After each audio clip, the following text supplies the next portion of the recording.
Hare Krishna. So welcome everyone on our Tuesday evening Bhagavad Gita discussion. Om Namo Bhagavate Vasudevaya. Om Namo Bhagavate Vasudevaya. Om Namo Bhagavate Vasudevaya. Om Ajnanatimirandhasya Jnananjanashalakaya Chakshurunmilitam Yena Tasmai Shri Gurave Namaha. Mukam karoti vachalam Pangum langhayate girim Yat kripatamaham vande Shri Guru Dinatarine Paramananda Madhavam Shri Chaitanyeshwaram.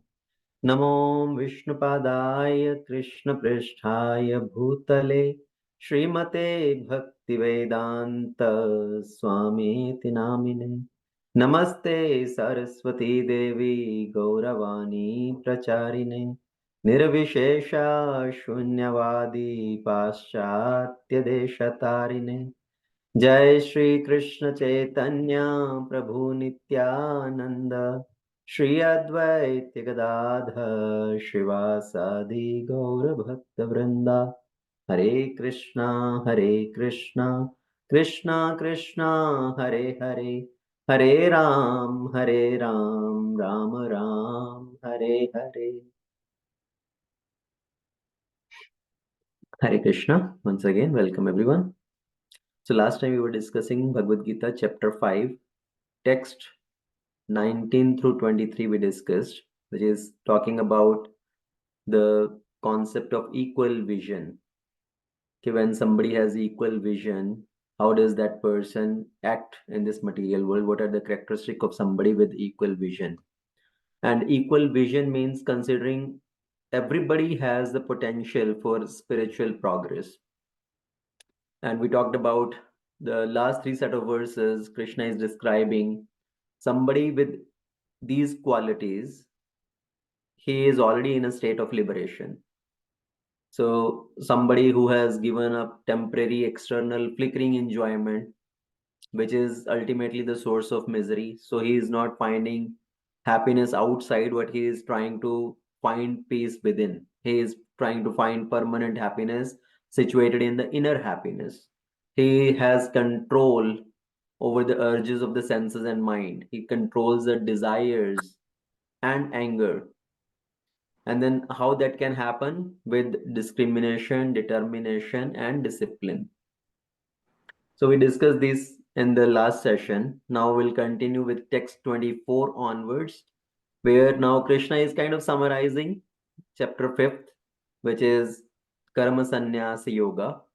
So remember in the beginning, Arjuna had asked the question, what is better? Is Karma Sanyas better or Karma Yoga better? And what was Krishna's answer to Arjuna's question?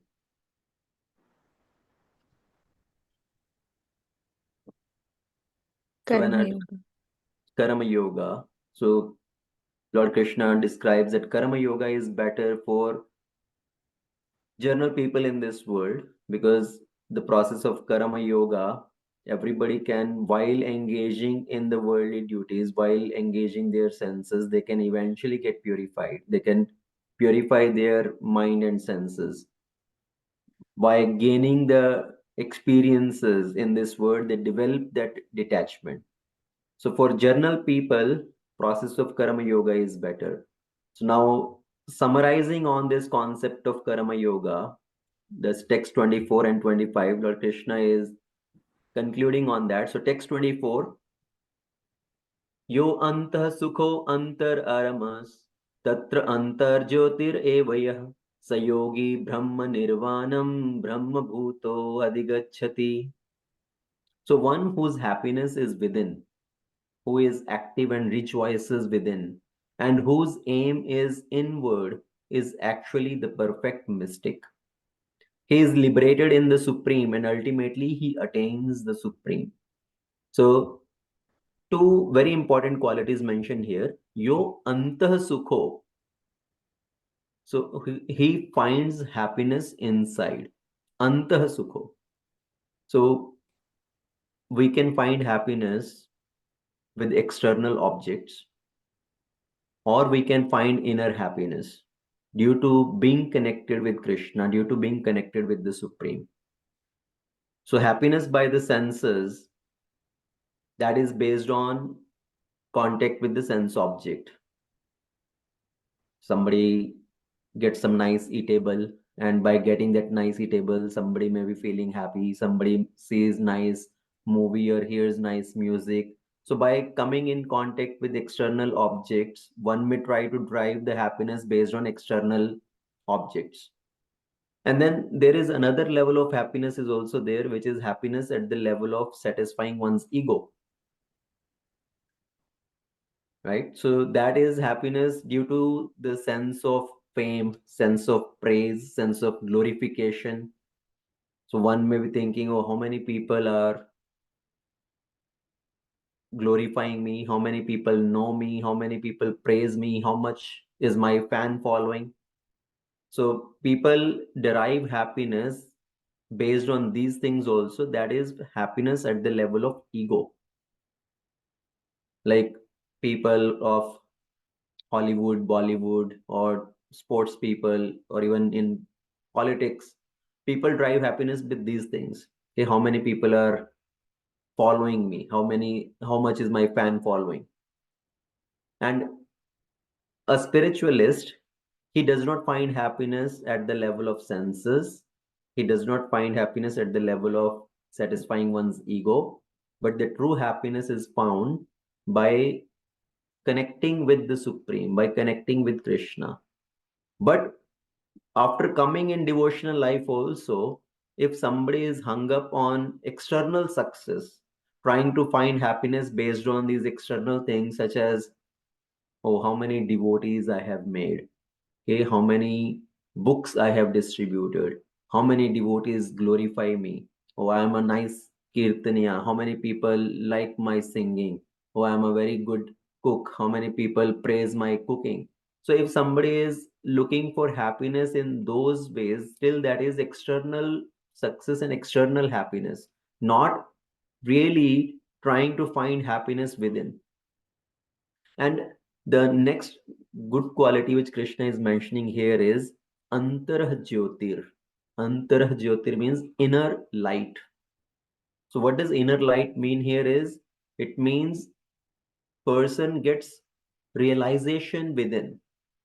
He gets the inner wisdom by Krishna's revelations.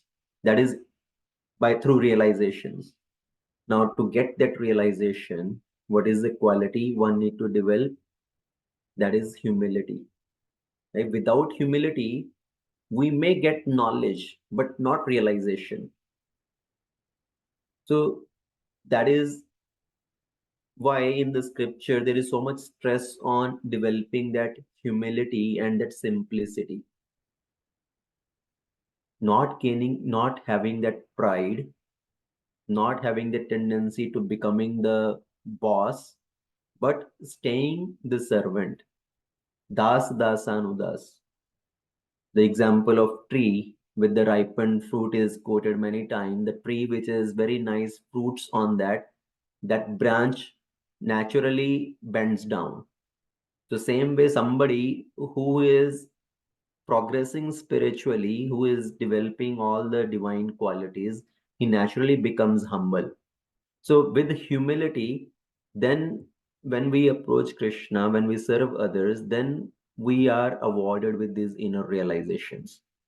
So we need to always remember this philosophy of das dasanudas. That's why Chaitanya Mahaprabhu in Shikshashtam, verse 3 and 4, is mentioning this specific point. Amanina man dena kirtanya sadahari. Not expecting respect from others, but offering respect to everybody. In that state of mind, one can always chant the holy name. And being more tolerant than a tree and humble than the blade of grass.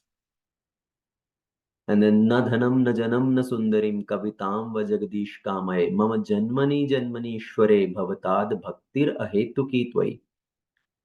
So I don't desire the association of beautiful woman. I don't want wealth. I do not want higher birth.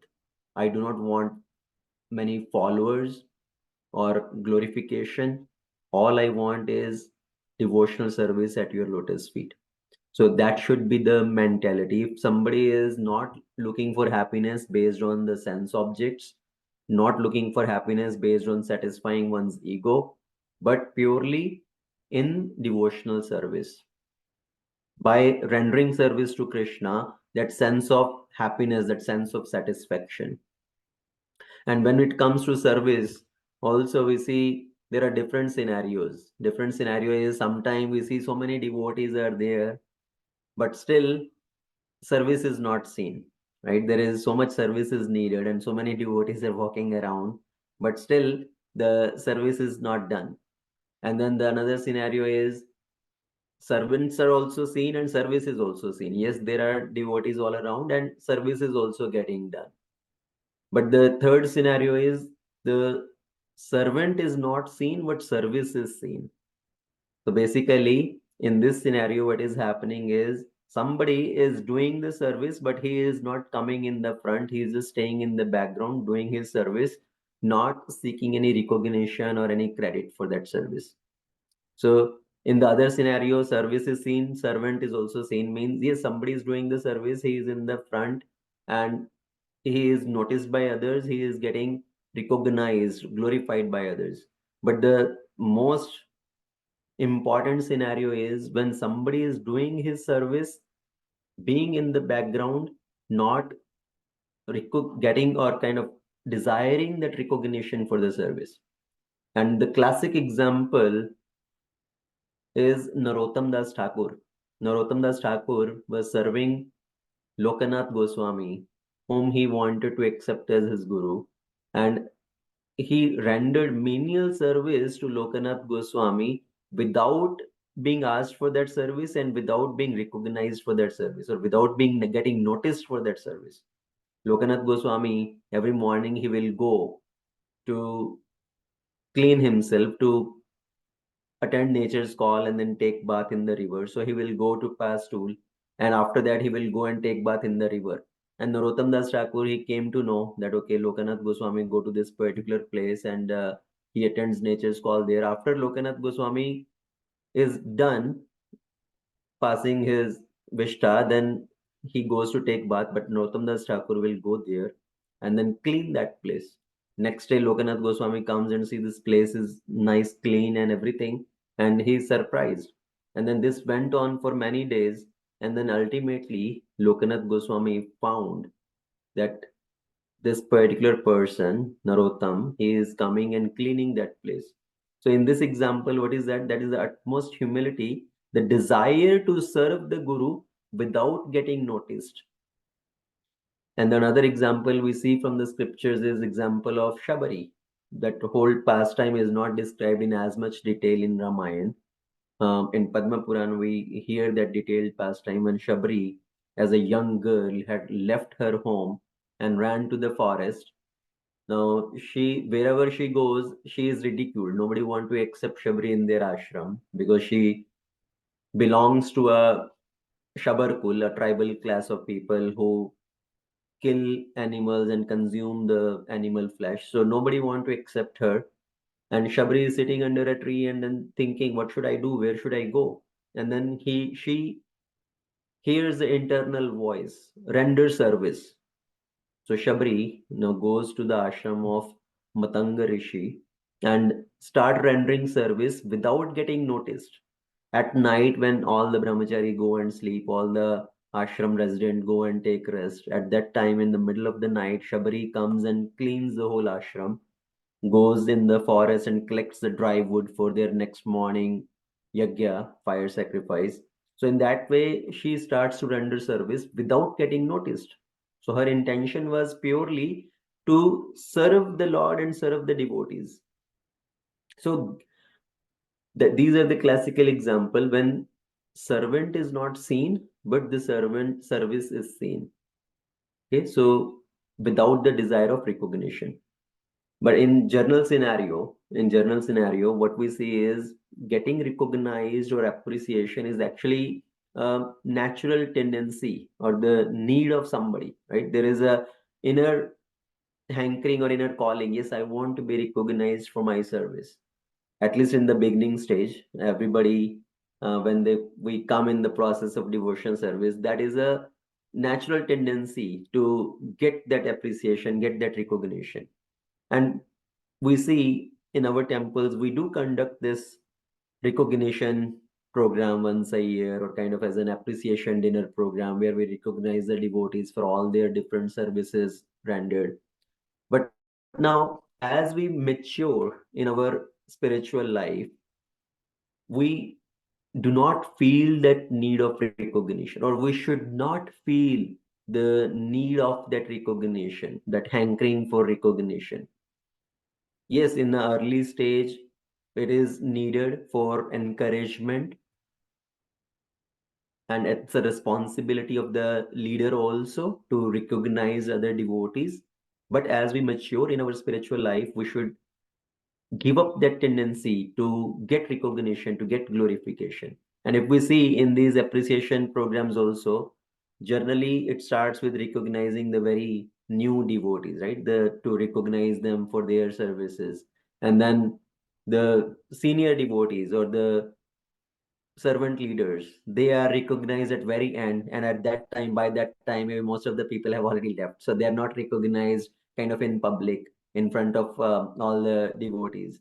Why? Because that is the process. As we mature in spiritual life, the tendency should be given up for recognition.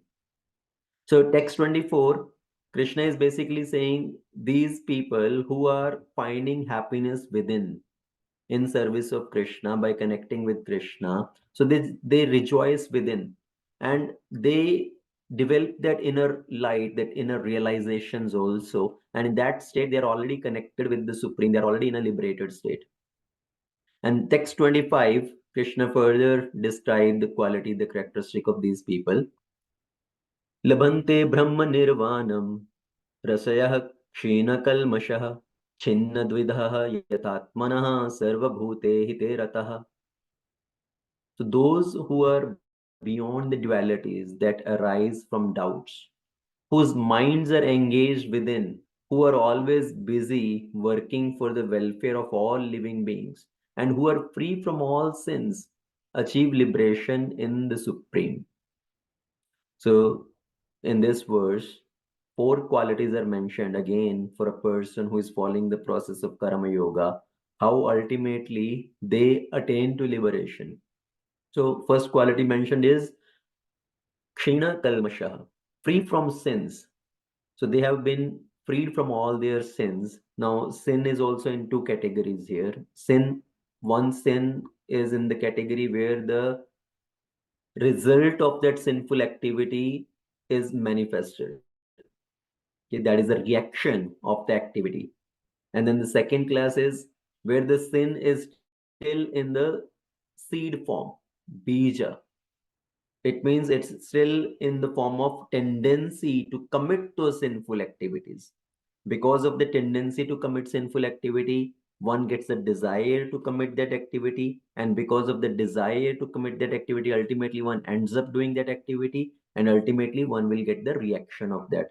So it starts with kuta, bija, then papam, then prarabdha. So these are the stages. So here, when Krishna says Kshina Kalmasha, means they are freed from that kuta, that bija tendency also, the tendency to commit sinful activity. And then Chinna Dvidaha, which means they are free from the doubts or the dualities that arise from the doubts. And Yatatmanaha, whose minds are disciplined, engaged in self-realization.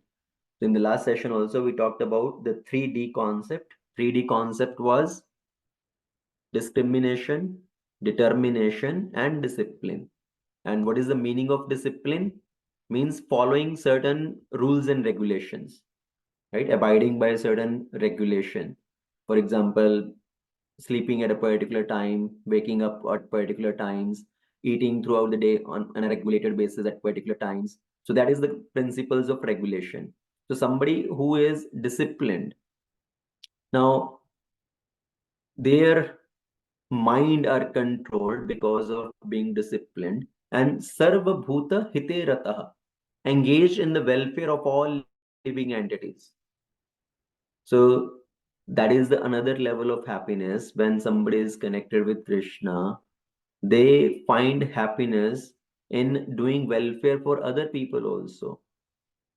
As I say, somebody who is compassionate, they are troubled by seeing other person's misery, right? They get also, they feel sadness by seeing other people in misery.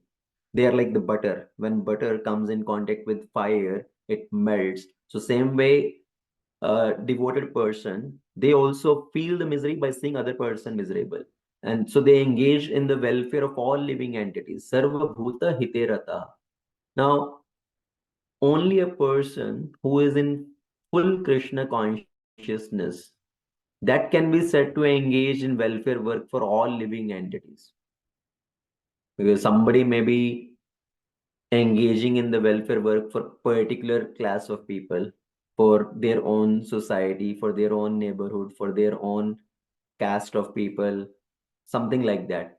But a Krishna conscious person is engaged in the welfare work for all living entity because he see everybody equally.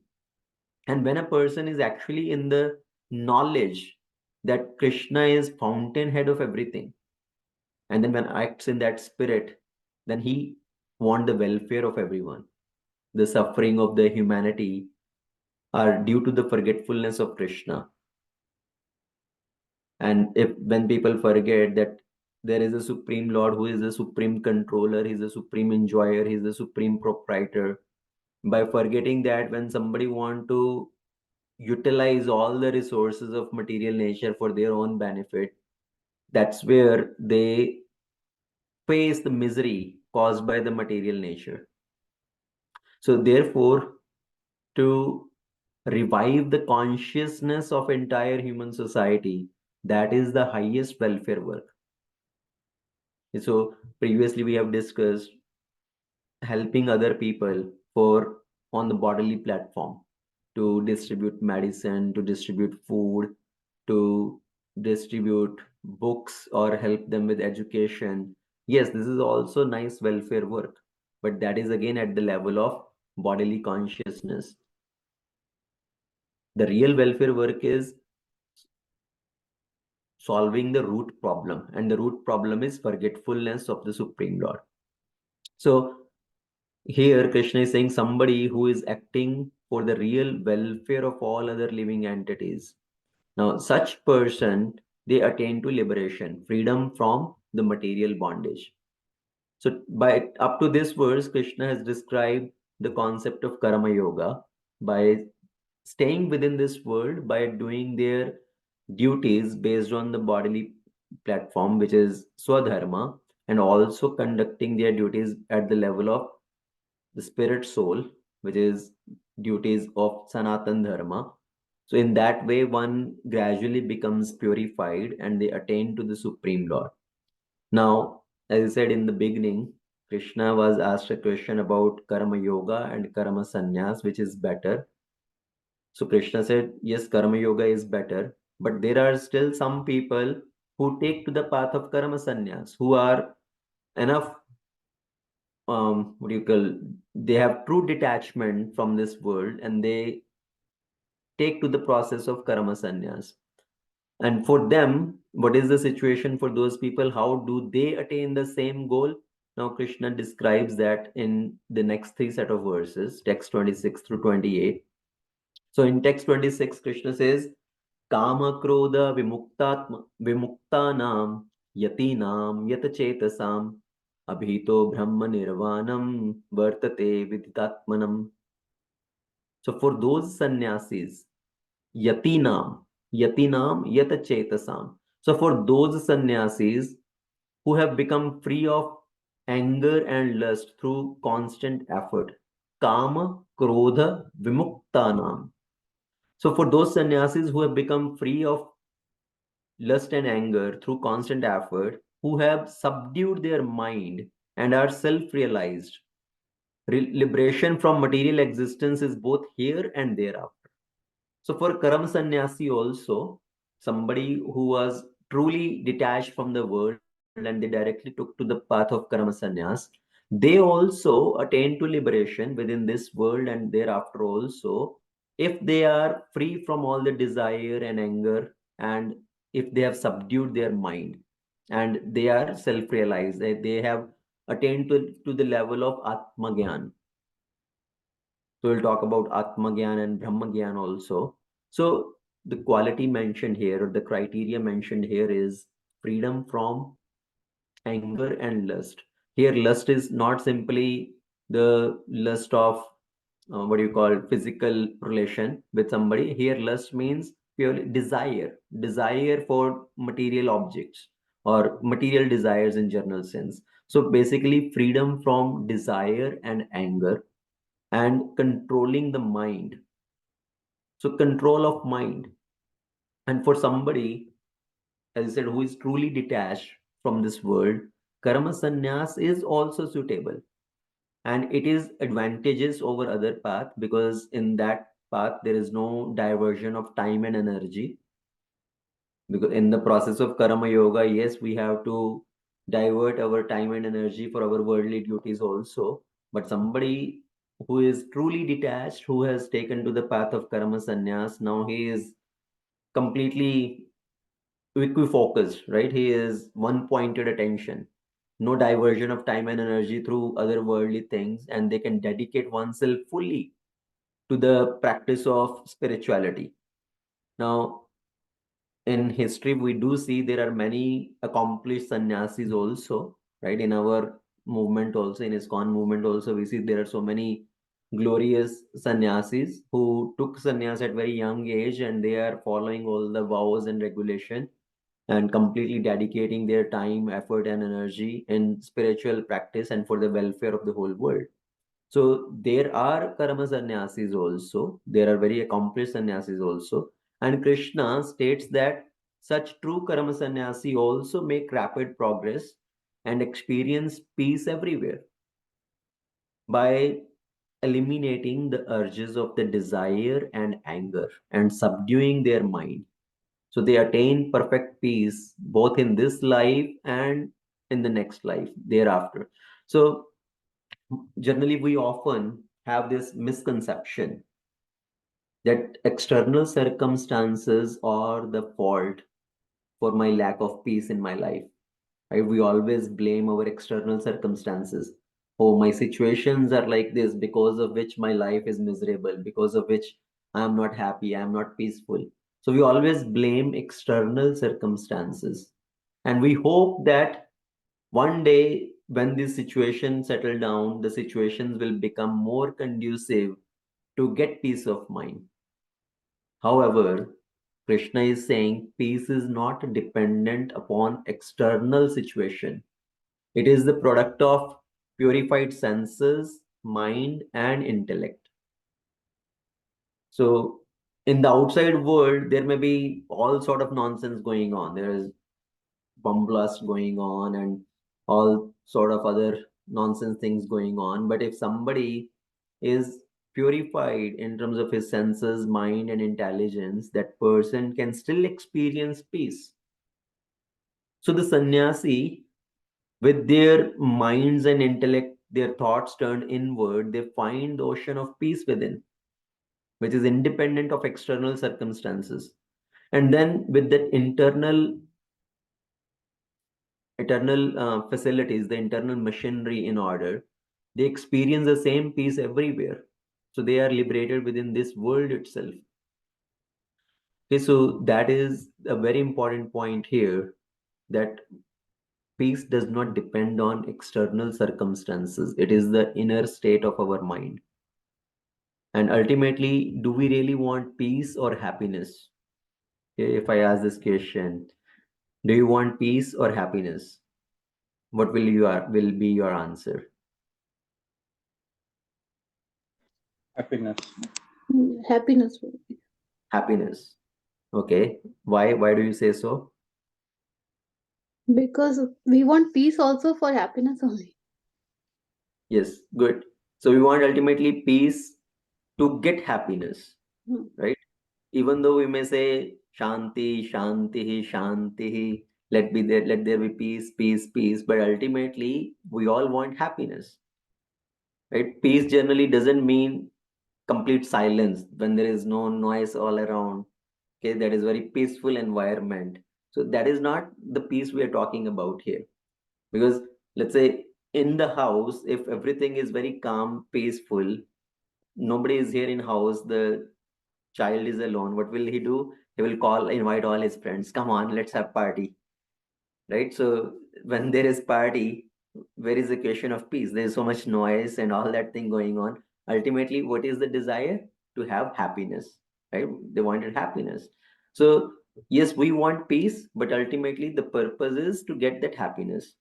So here, even though we are talking about peace here, but ultimate desire of the living entity is to attain that ultimate happiness. So Krishna is saying somebody who desire that happiness within, who are connected with the Supreme, they drive that internal happiness. So by controlling their urges of desire and anger, by controlling their mind when they're connected with the Supreme, they are kind of drowning in the ocean of happiness. And for these Karam Sannyasis who have kind of renounced the world, they have developed such detachment from the world, what kind of activities they engage in. Right? So text 27 and 28, Krishna describe the process which a Karam Sannyasi generally follow. So here Krishna is giving a glimpse of the process of Ashtanga Yoga, Hatha Yoga system. So I will just read the translation directly. Shutting out all the external sense objects, keeping the eyes and vision concentrated between the two eyebrows, suspending the inward and outward breaths within the nostril, and thus controlling the mind, senses, and intelligence. The transcendentalist aiming at liberation become free from desire, fear, and anger. One who is always in this state is certainly liberated. So here, Krishna is describing the activities of a karma sannyasi who mainly adopt to this process of Ashtanga Yoga. So often such renunciants are more inclined towards Ashtanga Yoga, Hatha Yoga system um, because of their extreme detachment from these worldly activities. They renounce the activities of devotion also, right? They don't want to engage in the activities which are engaging the senses in these activities, because they consider, "Oh, if I engage my senses, it will be binding." So their mentality is, let me just detach from all sort of activities, even which require meditation on the name, form, pastime of the qualities of the Lord. So here Krishna is describing the path which these ascetics, these sannyasis, yatis take to. So these sannyasis, they accept the process of Ashtanga Yoga by meditating. And what is this process of meditation? Sitting down at one place and shut out the thoughts of senses by controlling their sight and the breathing. And how do they do that? They focus their gaze between the eyebrows. So with the eyes half closed, not full closed or full open. And for that also there is a reason. Because if the eyes are fully closed, then the sleep may overtake. And if the eyes are fully open, then they may get distracted by the objects around them. So in order to avoid both these scenarios, so such ascetics, they concentrate their vision, their gaze between the eyebrows with the half open eyes or on the tip of the nose. And in that way, after focusing on between the eyebrows or on the tip of the nose, then they control their breathing process through this process of pranayam, right? By controlling their outgoing breath and incoming breath. And such process by controlling their vision and controlling their breathing. They try to control the senses and the mind. So such person also makes liberation from the material energy as their goal. So that is how the Krishna in these verses Krishna has introduced the concept of Ashtanga Yoga, which Lord Krishna is going to describe in much more detail in chapter 6. So from Karma Sanyas, that's how it transition into next chapter into Dhyana Yoga. So such ascetic, their practice lead to Atma Gyan, knowledge of the self. And they are still not at the level of Brahma Gyan, which is knowledge of the Supreme Lord. Right? They may understand, yes, I am not the body, I am the spirit soul. But still, they have not reached to the stage of Brahma Gyan, getting the realization of the Supreme Lord. So, therefore, this Karma Sannyas process or any other yoga process which does not directly involve Bhakti Yoga must still take help from the path of Bhakti Yoga also to get complete success, as now Krishna is going to state in text 29. So you will see this trend in Bhagavad Gita at many places. Wherever Lord Krishna is describing another yoga process, be it Karma Sannyas or Ashtanga Yoga process or Jnana Yoga process, ultimately Lord Krishna in the end, he speaks about Bhakti Yoga, that all these yoga process have to take help of the Bhakti Yoga to get complete success. So in text 29, again Lord Krishna is now linking it with, after describing this Karma Sannyas, he's linking with Bhakti Yoga process. So 29, text number 29 is very important verse, which is very often quoted. Srila Prabhupada quoted this verse so many times. So text 29, everybody should try to kind of memorize this verse. Bhoktaram yagyatapasam sarvaloka maheshwaram suhridam sarvabhutanam gyattvamam shantim rachati. So a person in full consciousness of me, knowing me to be the ultimate beneficiary of all sacrifices and austerities, the supreme lord of all the planets and demigods, and the benefactor and well-wisher of all living entities, attains peace from the pangs of material miseries. So this is very, very important verse. Bhoktaram yagya tapasam. So here, Lord Krishna is saying, I am the enjoyer of all the sacrifices. Somebody may be doing many different fire sacrifices, yagyas, but they may not know who is the beneficiary of all these sacrifices, right? Even though they may be performing all these sacrifices. And ultimately, Lord Krishna is disclosing here that if somebody understands that I am the beneficiary of all these different sacrifices, any offering which is done, we should know that it is meant for Lord Krishna. If we are offering the food, we should be offering it to the Supreme Lord. So if somebody is offering the food, the bhoga, to any other Devi Devata, it is still not considered, after offering to them, it is still not considered as prasad actually. As per the Vaishnava philosophy, only the food which has been offered to the Supreme Lord can be considered as prasad. And even for any other Devi Devatas, if we want to make an offering, first it should be offered to the Supreme Lord, and then it can be offered to the other Devi Devatas. And same way, many people celebrate their what you call as Shraddha ceremonies, offering for their ancestors, doing this Shraddha, and they make so many food offerings and food preparations and offer it to their ancestors, their pitras. And many times people think, oh, my father, my grandfather, for whom this Shraddha is performed, they like to eat these food stuff. So we are preparing all these different food stuff and offering it to them as their Shraddha ceremony and accepting that as prasad. So that is also not the right process. One should make the food preparations, offer it to the Supreme Lord, and then those preparations, though after offering to the Supreme Lord, then that can be offered to the ancestors. So the ancestors also get the benefit of those. And in that way, they get delivered from that particular state. So Lord Krishna is describing here that for all the yajnas, whatever yajna is being performed, I am the beneficiary of all these yajnas. Bhoktaram yajna tapasam. Then Sarvaloka Maheshwaram. I am the supreme lord of all the different planets and all the different Ishwaras. Even though there may be many controllers, but I am the supreme controller.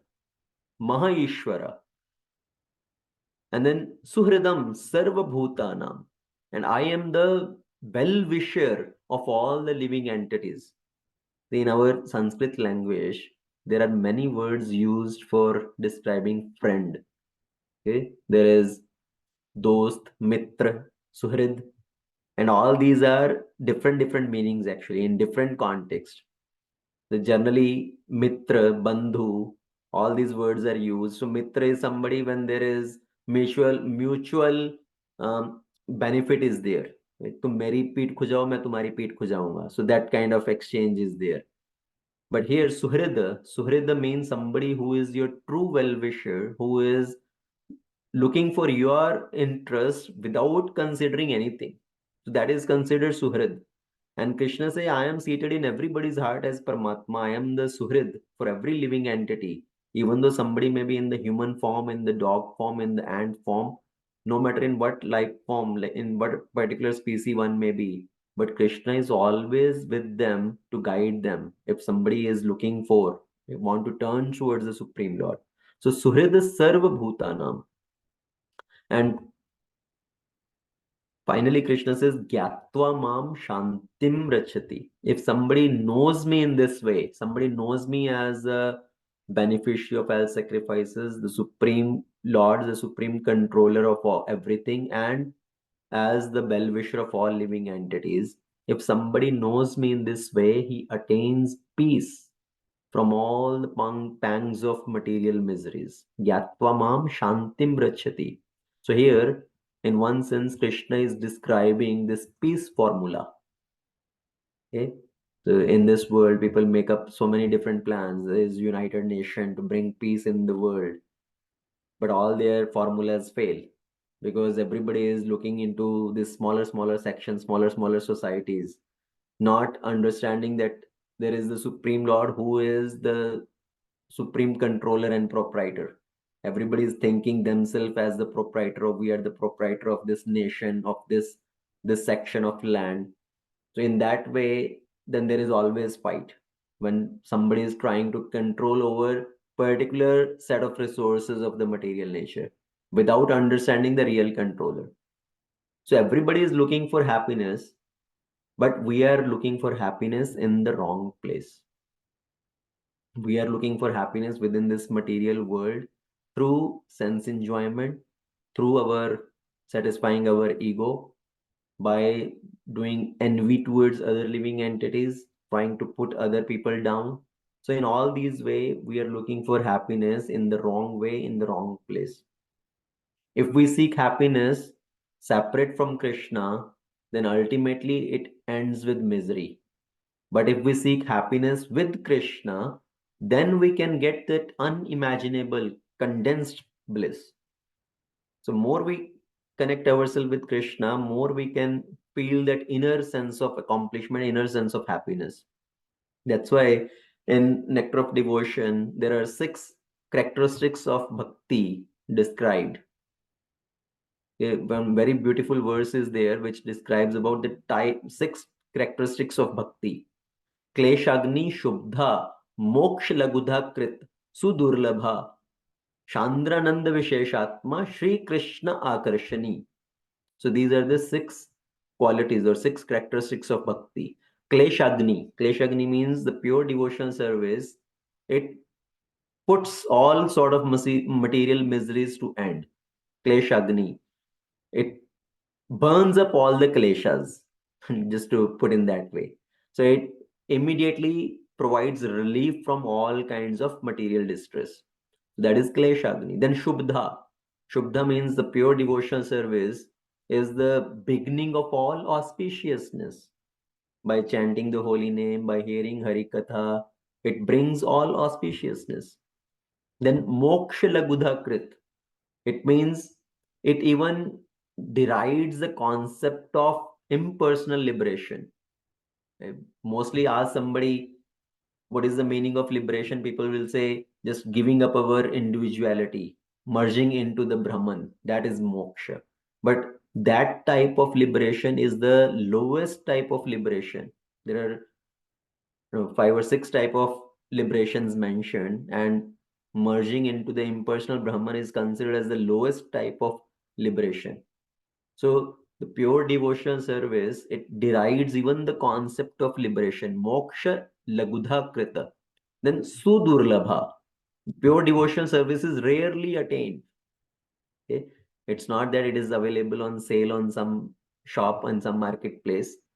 Even though yes, we say namahata means the shop of the holy name, but still the pure devotional service, the chanting of the pure holy name, that desire to attain the love of Godhead, that is attained rarely, sudurlabha. Then Chandrananda Visheshatma, pure devotional service automatically puts one in transcendental pleasure, Vishesh Anand. And then Sri Krishna Akarshani. And the pure devotional service is the only means to attract Lord Krishna. So if we really want to attract Krishna, it can happen only by pure devotional service. Because Krishna cannot be attracted by our wealth, by our material knowledge, with our beauty, with our physical strength. So only our pure devotional service that can attract the attention of Krishna. So here in this verse, Lord Krishna has described that one need to take help of the process of bhakti yoga to gain success in any process, be it karma yoga or karma sannyas. Ultimately, they have to take shelter of bhakti yoga, add the element of bhakti yoga to get complete success. And that is the trend which Krishna is describing in all different places in Bhagavad Gita.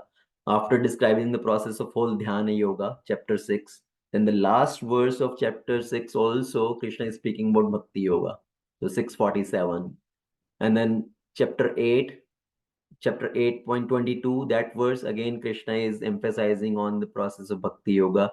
Then after 11th chapter, where Krishna has shown his Vishwarupa, showing all his opulences, different uh, vibhutis. Then at the end, Krishna is mentioning about Bhakti Yoga. Then in the end of 18th chapter, 1855, again Krishna emphasizes on the process of bhakti, that one need to take shelter of bhakti. Bhaktya mam abhijanati. That by process of devotion only one can understand me. So that's how Krishna is always emphasizing that one need to take help of the process of bhakti yoga to gain complete success. So with that, we finish chapter 5 of Bhagavad Gita, which is Karma Sanyasi Yoga. In this, Krishna is describing various qualities of somebody who is following the process of Karma Yoga or Karma Sannyas, how to gain success.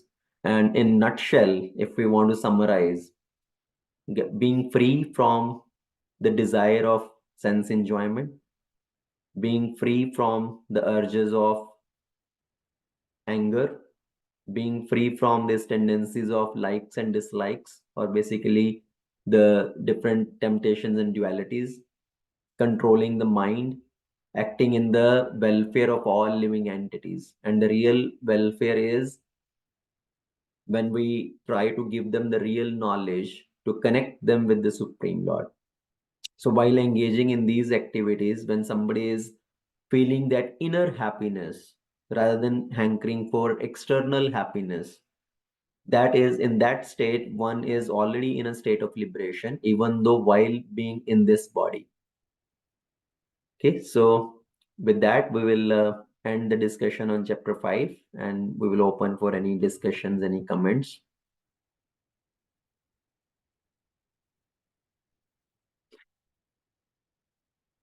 Okay, anybody has any question, comment? And by the way, the assignment of chapter 5 was already posted, and it will be due before next Tuesday class, before we start chapter 6.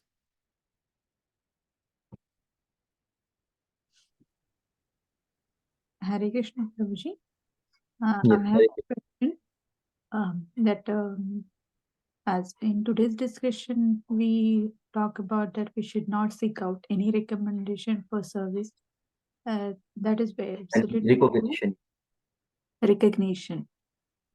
Yes. Yeah.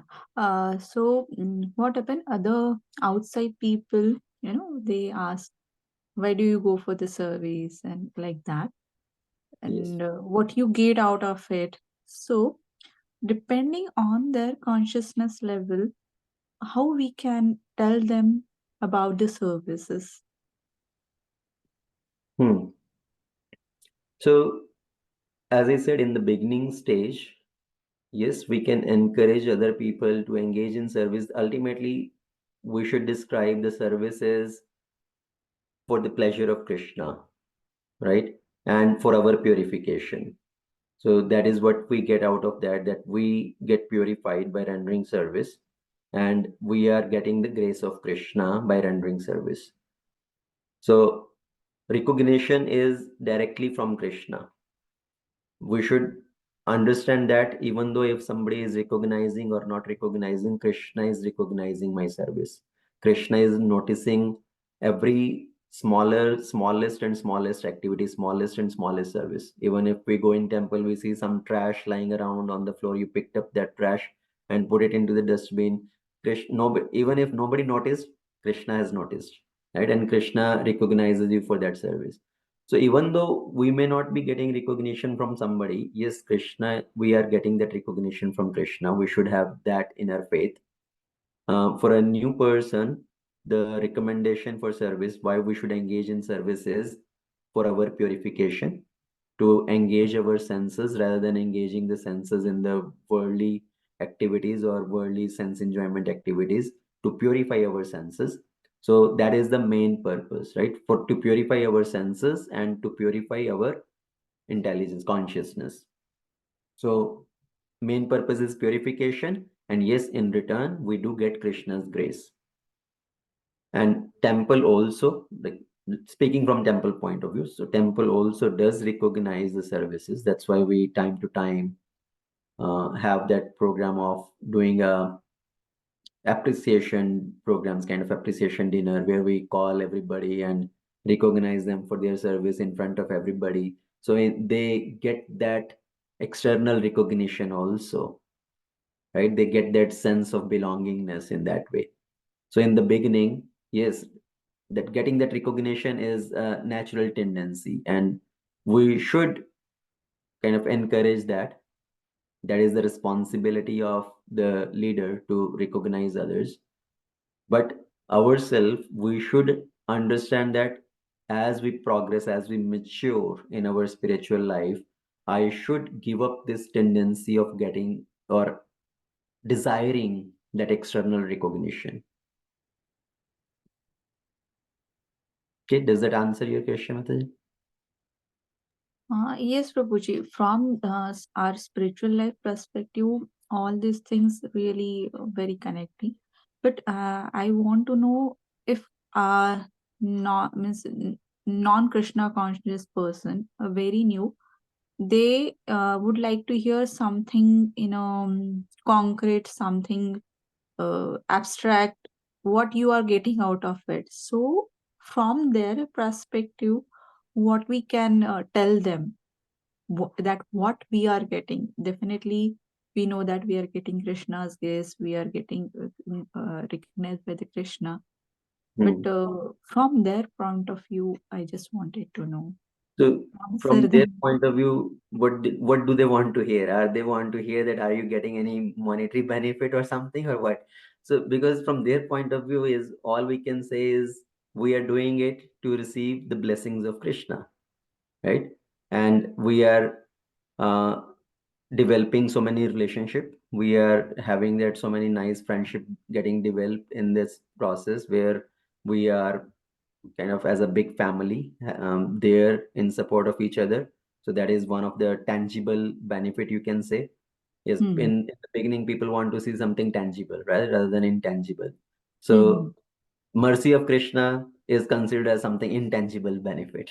So as a tangible benefit, is you are getting nice prasadam to eat. You are developing so many nice relationship where everybody is there to help you, support you in your time of need also. So these are some of the tangible benefits. Oh, yes, sure. Thank you so much, Prabhuji. Krishna, anything else?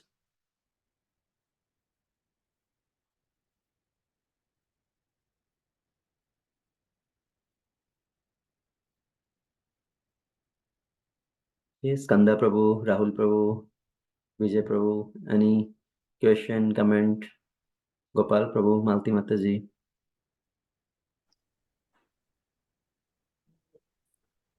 Hare Krishna, Prabhuji. I also just came across one more question. Like in our Bhakti Yoga path, we say that we should not do Mishrit Bhakti.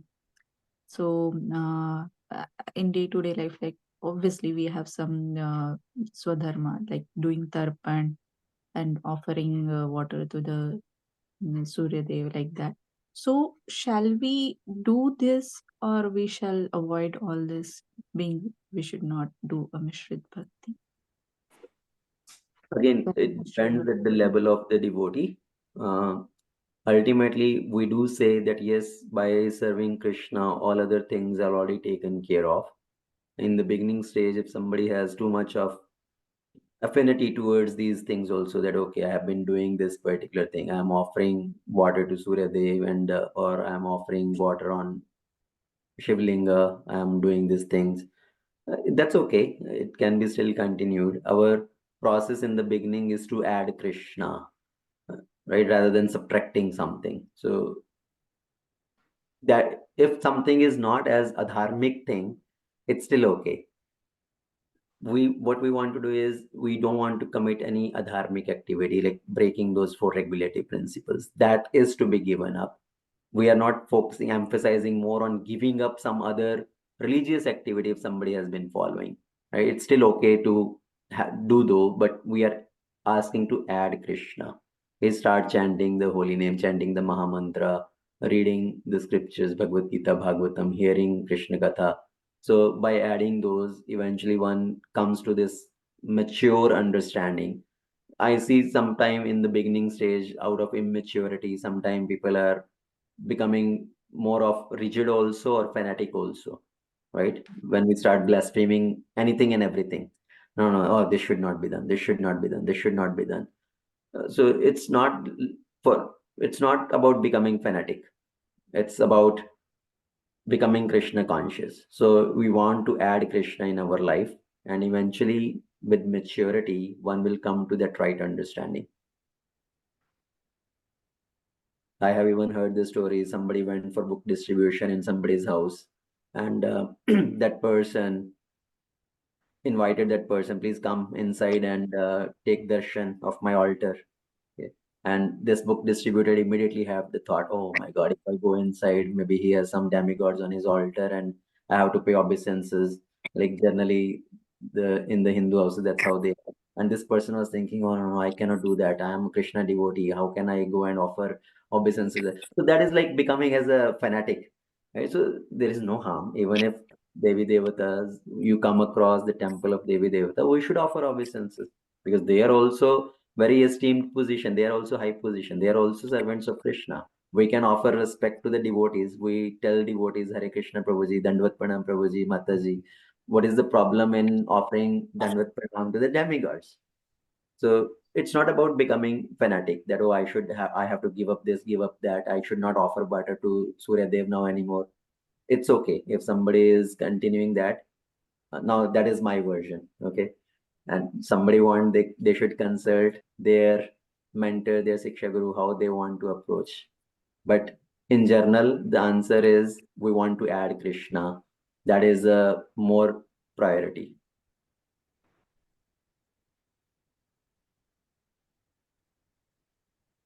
Yes, Rahul Prabhu. Yeah, Hare Krishna Prabhuji. Sorry, I got a little late in joining the class today. I had another meeting going on till 9. But I had a question, on the chapters that were just discussed. And one of the main things that was conveyed was the was the need or the concept of controlling the mind. Mm. You know, and I don't know if you spoke about it or not. That's why I kind of wanted.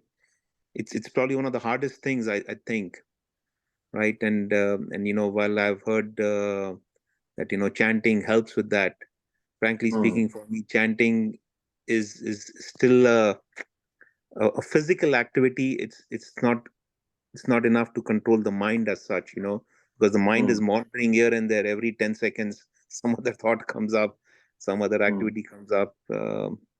Just wanted to kind of get your thoughts, and at least maybe if there are some thoughts in the scriptures also on how to better control the mind, right? And obviously in the society over here now, that is becoming a more uh, conscious effort as well. There are a lot of these mindfulness classes and activities that are beginning to emerge as well. I was trying to see if in our scriptures itself there's any reference to that. Yeah, thank you, Prabhu. Very nice question. Thank you for bringing up this topic also. So far, up to chapter 5, we have not discussed much about the process of mind control. Yes, Lord Krishna speak about the need of controlling the mind, right? The need of controlling our urges of the desire and anger. But how to control the mind, that is going to come in chapter 6. So the whole chapter 6 is focusing on that particular topic, controlling the mind through the process of dhyana yoga, ashtanga yoga, and also then ultimately one need to link with bhakti yoga. So we are going to discuss more about mind control, the importance of mind control, how Krishna is describing the mind to be the worst enemy also and the best friend also. Right? So Yep. Krishna says somebody who has controlled the mind, for that person, mind is the best friend. And whose mind remains uncontrolled, for that person, mind is the worst enemy. Right? And we can see in our lives also, we can introspect, is mind our friend or our enemy right now? So And how then many that changes, right? It changes by the day, the time, and yes. but it's the So hardest piece again, to control. that also you can realize when you are more aligned with spiritual practice, right? With the chanting, with the listening to the classes, then our mind is also functioning in a way when it is helping us, right? It is helping, it's acting as our friend. But when we are more bombarded with external things, then the mind is also acting as our enemy. So in our situation, mind is kind of fluctuating. It's on a roller coaster right now, right? It's like a sine wave, up and down. Sometimes we think, oh yes, my mind is peaceful, it's controlled, and sometimes again mind is troubling like anything. So Yep. the process of controlling the mind. Now the process of chanting, yes, process of chanting helps in purifying the mind, right? But while chanting also, mind is fluctuating at different thoughts. Sometimes the thoughts of work, that I have to do this thing for my work, I have to do this thing for my household chores, I need to go do this shopping. So mind goes in so many different thoughts. And the whole process of chanting is to control the mind from going through all these thoughts and bring back, focus it on the holy name, that I should focus it in Krishna's service. If mind goes in the activities of Krishna conscious activities, that okay, I need to do this service, or I need to speak to these people about Krishna consciousness, those thoughts are still better, right? Because they are all related to Krishna, they're inclined, aligned with that. But still, that is also not recommended while chanting. Yep. But while chanting, mind should be focused on the holy name. So yes, we will talk more on this mind control in the coming weeks when we are discussing chapter 6. Thank you, Prabhuji. Okay, thank you. Thank Okay, anything else, or we will end it here?